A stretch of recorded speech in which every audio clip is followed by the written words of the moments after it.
Everyone, welcome to दीप शिक्षा। चलिए शुरू करते हैं आज की क्लास। पहला क्वेश्चन है, साल 2024 का पहला सेना कमांडरों का सम्मेलन किस शहर में आयोजित किया गया? तो देखिए, यह आयोजित किया गया है नई दिल्ली में। ठीक है, आगे चलते हैं। साल 2024 का जो पहला सेना कमांडरों का सम्मेलन है वो हाइब्रिड मोड पर कहाँ आयोजित किया गया? नई दिल्ली में। देखिए, सम्मेलन की जो शुरुआत है वो वर्चुअली माध्यम से हुई है, जिसे 28 मार्च को इसकी शुरुआत हुई है, परंतु फिजिकल रूप से यह 1 और 2 अप्रैल को आयोजित किया जाएगा। और सम्मेलन की अध्यक्षता कौन कर रहे हैं? जनरल मनोज पांडे, जो हमारे थल सेना अध्यक्ष हैं। ठीक, तो भारतीय सेना में कमांड देख लीजिए। भारतीय सेना की प्रत्येक कमांड की जो कमान है वो लेफ्टिनेंट जनरल रैंक के एक general officer commanding in chief के हाथ में होती है। ठीक है, और भारतीय सेना की वर्तमान में 7 कमांड में ये विभाजित है। भारतीय सेना कितनी कमांड में? 7 में। ठीक है, तो 7 कमांड कौन कौन सी हैं? देखिए, ये नॉर्दर्न कमांड है जिसका हेडक्वार्टर उधमपुर है, जम्मू कश्मीर। दूसरा वेस्टर्न कमांड है जिसका हेडक्वार्टर है चंडीगढ़ में। तीसरा है ईस्टर्न कमांड जिसका हेडक्वार्टर है कोलकाता में। आगे आते हैं सदर्न कमांड, इसका हेडक्वार्टर है पुणे। आते हैं साउथ वेस्टर्न कमांड, इसका हेडक्वार्टर है जयपुर में। सेंट्रल कमांड का है लखनऊ में। और ट्रेनिंग कमांड का हेडक्वार्टर कहाँ है? शिमला में। तो ये 7 कमांड है आर्मी की। आर्मी की जो सब वो है ना, ये सब इन कमांड के अकॉर्डिंग होता है सब। ये 7 कमांड दी गई हैं आर्मी की। ठीक है, आगे चलते हैं, अगले क्वेश्चन पर आते हैं। देखिए, मिस यूनिवर्स प्रतियोगिता 2024 में कौन सा देश पहली बार भाग लेगा? तो वह कौन सा देश है? वह है सऊदी अरब। सऊदी अरब देखिए इस बार 2024 में मिस यूनिवर्स प्रतियोगिता में पहली बार हिस्सा ले रहा है। ठीक है, वैसे जो मिस यूनिवर्स प्रतियोगिता है 2024, इसका आयोजन कहाँ किया जाएगा? तो यह किया जाएगा मैक्सिको में। ठीक है, और सऊदी अरब इसमें पहली बार हिस्सा ले रहा है। सऊदी अरब से कौन हिस्सा ले रही है? तो उनका नाम है रोमी अलका हतानी। ये रिप्रेजेंट करेंगी सऊदी अरब को। ठीक है, सऊदी अरब से कौन, क्या नाम है इनका? रोमी अलका हतानी। ये अब देखिए आगे, निकारागुआ की शैनिस पलासियोसिस वर्तमान मिस यूनिवर्स है। वर्तमान में मिस यूनिवर्स कौन है? निकारागुआ की शैनिस पलासियोस। आगे चलते हैं, अगला क्वेश्चन है, police research and development bureau का जो डीजी है, महानिदेशक, किसे नियुक्त किया गया है? तो वो नियुक्त किया गया है राजीव कुमार शर्मा को। ठीक है, तो जो राजीव कुमार शर्मा है उन्हें police research and development bureau का महानिदेशक नियुक्त किया गया है। जो राजीव कुमार शर्मा हैं वो राजस्थान कैडर के 1990 बैच के आईपीएस अधिकारी हैं। ठीक है, इन्होंने किसकी जगह ली है? तो इन्होंने जगह ली है बालाजी श्रीवास्तव की। ठीक है, किसकी जगह ली इन्होंने? ली है बालाजी श्रीवास्तव की जगह ली है। और अन्य नियुक्ति भी देख लीजिए, जो एस सुरेश है उन्हें एसपीजी का एडिशनल डीजी नियुक्त किया गया है। एसपीजी है स्पेशल प्रोटेक्शन ग्रुप। अगले क्वेश्चन पर आते हैं, महिला एशिया कप क्रिकेट 2024 का आयोजन किस देश में आयोजित किया जाएगा? तो ये कहाँ आयोजित किया जाएगा? देखिए, श्रीलंका में आयोजित किया जाएगा। जो एशियाई क्रिकेट एसोसिएशन है उसके द्वारा महिला एशिया कप क्रिकेट 2024 का शेड्यूल जारी किया गया है। और ये कब से कब तक आयोजित किया जाएगा? तो यह 19 से 28 जुलाई तक खेला जाएगा। और कहाँ खेला जाएगा? श्रीलंका के दामुला में। ठीक है, श्रीलंका के दामुला में ये खेला जाएगा। तो मैं आपको बता दूं, जो महिला एशिया क्रिकेट कप है इसमें 8 टीमें हिस्सा लेंगी, जिनमें भारत, पाकिस्तान, श्रीलंका, बांग्लादेश, यूएई, मलेशिया, नेपाल और थाईलैंड है। ठीक है, चलिए आगे चलते हैं। देखिए, महिला एशिया कप जो है क्रिकेट कप जो है ये क्या है? ये दरअसल एशियाई देशों की जो महिलाएं हैं उनके मध्य होने वाली क्रिकेट प्रतियोगिता है। इसकी जो शुरुआत है वह वर्ष 2004 में हुई थी। ठीक है, और इसमें पहला विजेता कौन था? भारत। और भारत इसमें 2023 में 7वीं बार विजेता बना है। चलिए अगले क्वेश्चन पर आते हैं। हाल ही में इंडियन एम्प्लॉयमेंट रिपोर्ट 2024 जारी की गई है। रिपोर्ट के संदर्भ में कौन सा कथन सत्य है? देखिए, पहला ऑप्शन है रिपोर्ट इंटरनेशनल लेबर संगठन आईएलओ और मानव विकास संस्थान आईएचडी ने जारी की है। दूसरा है, भारत में बेरोजगारों में 83% युवा बेरोजगार हैं। अगला ऑप्शन है भारत में बेरोजगार युवाओं में माध्यमिक या उच्च शिक्षा वाले लोगों की हिस्सेदारी वर्ष 2022 में 65.7% हो गई है।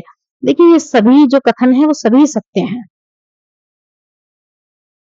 तो देखिए क्या है, इंडियन एम्प्लॉयमेंट रिपोर्ट जो है वो आईएलओ और आईएचडी ने संयुक्त रूप से जारी की है। आईएलओ क्या है, इंटरनेशनल लेबर ऑर्गेनाइजेशन, और आईएचडी क्या है, यह है इंस्टीट्यूट फॉर ह्यूमन डेवलपमेंट। ठीक है, इन दोनों ने मिलकर इस रिपोर्ट को जारी किया है, इंडियन एम्प्लॉयमेंट। तो इस रिपोर्ट की प्रमुख बातें क्या है कि बेरोजगार में भारत में बेरोजगार जो है, बेरोजगारों में 83% युवा बेरोजगार हैं, और वर्ष 2022 में कुल बेरोजगार आबादी में बेरोजगार युवाओं की जो हिस्सेदारी है कितनी है, 82.9%। ठीक, आगे आते हैं। भारत में जो बेरोजगार युवा है, युवाओं में माध्यमिक या उच्च शिक्षा वाले लोगों की जो हिस्सेदारी है वो 2000 में कितनी थी, सन 2000 में 35.2%, लेकिन अब उससे बढ़कर 2022 में 65.7% हो गई है।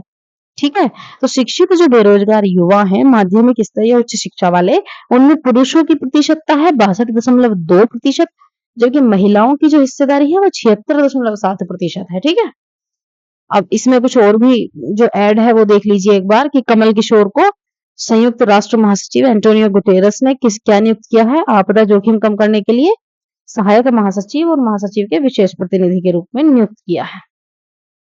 कमल किशोर को क्या है, जापान के मामी मिजुटोरी के स्थान पर नियुक्त किया गया है, और वर्तमान में ये क्या है, NDMA national disaster management authority में ये सचिव हैं। तो आपदा न्यूनीकरण के यूनाइटेड यूनियन द्वारा गठित कार्यालय है, और इसकी स्थापना कब हुई है, 1999 में हुई है। ठीक है, इसका मुख्यालय कहाँ है, इसका मुख्यालय जेनेवा में है, और संयुक्त राष्ट्र एक अंतरराष्ट्रीय संगठन है जिसकी स्थापना हुई है 24 अक्टूबर 1945 को। मुख्यालय इसका अमेरिका में है, और इसका महासचिव है एंटोनियो गुटेरस। अगले क्वेश्चन पर आते हैं। हाल ही में किस संस्था द्वारा ग्लोबल ट्रेड अपडेट रिपोर्ट जारी की गई है, तो ये जारी की गई है तो United nation conference on trade and development UNCTAD द्वारा। देखिए हाल ही में अंकटाड ने यानी United Nations conference on trade and development ने ग्लोबल ट्रेड अपडेट रिपोर्ट जारी की है। रिपोर्ट के अनुसार देख लीजिए, जिसमें भारत के सर्विस एक्सपोर्ट्स में 14% की वृद्धि दर्ज की गई, साथ ही गुड्स एक्सपोर्ट में 6% की गिरावट दर्ज की गई है। ठीक है, इसकी स्थापना कब हुई है अंकटाड की, 1964 में। संयुक्त राष्ट्र संघ की एक संस्था है यह, और जो संस्था व्यापार, निवेश और विकास के मुद्दों से संबंधित है। इसका हेडक्वार्टर कहाँ है, इसका हेडक्वार्टर जेनेवा में है, और इसके सेक्रेटरी कौन है अंकटाड के, रेबेका ग्रीन्सपैन। अगले क्वेश्चन पर आते हैं।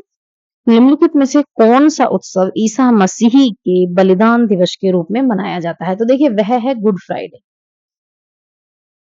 और देखिए लेंट, यूल और ईस्टर क्या है, देखते हैं। देखिए 29 मार्च को गुड फ्राइडे मनाया जा रहा है। गुड फ्राइडे ईसा मसीह के बलिदान दिवस के रूप में मनाया जाता है।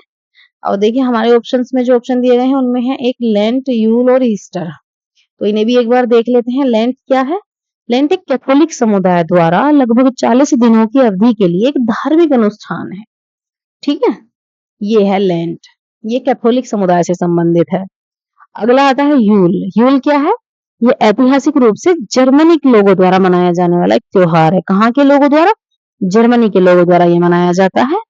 आगे आते हैं ईस्टर। ईस्टर भी देख लीजिए, ईस्टर एक ईसाई त्योहार है। ठीक है, चलिए आगे चलते हैं। क्वेश्चन है, चर्चा में रहे मीमी कॉइन्स किसका उदाहरण है, तो ये किसका उदाहरण है आप सब जानते होंगे, आजकल चर्चा में है क्रिप्टो करेंसी। हाल ही में क्रिप्टो करेंसी एक नई श्रृंखला है जिसका नाम है मीमी कॉइन्स जारी की गई। इसे मेमेटिक टोकन या सामुदायिक सिक्के के रूप में भी जाना जाता है। मीमी कॉइन्स जो है इंटरनेट पर उपलब्ध मीम्स के आधार पर बनाई गई एक डिजिटल मुद्रा है।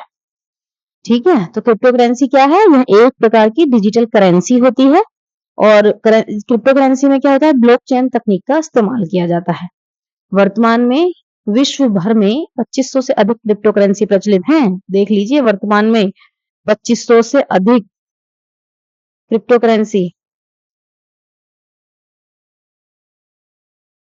ठीक है, जिनमें प्रमुख हैं लिब्रा, मेटा फेसबुक की है ये, दूसरी बिटकॉइन और एथेरियम। ओके, आगे आते हैं। बासिरो डियोमाय फेय किस अफ्रीकी देश का इन्हें राष्ट्रपति चुना गया है? तो ये है देखिए सेनेगल के, इन्हें सेनेगल का राष्ट्रपति चुना गया है। ठीक है, देखिए जो बासिरो डियोमाय फेय हैं उन्हें पश्चिम अफ्रीकी देश सेनेगल का राष्ट्रपति चुना गया है। ठीक है, तो चलिए आज के लिए इतना ही। थैंक्स फॉर वॉचिंग, मिलते हैं अगली क्लास में। Thank you.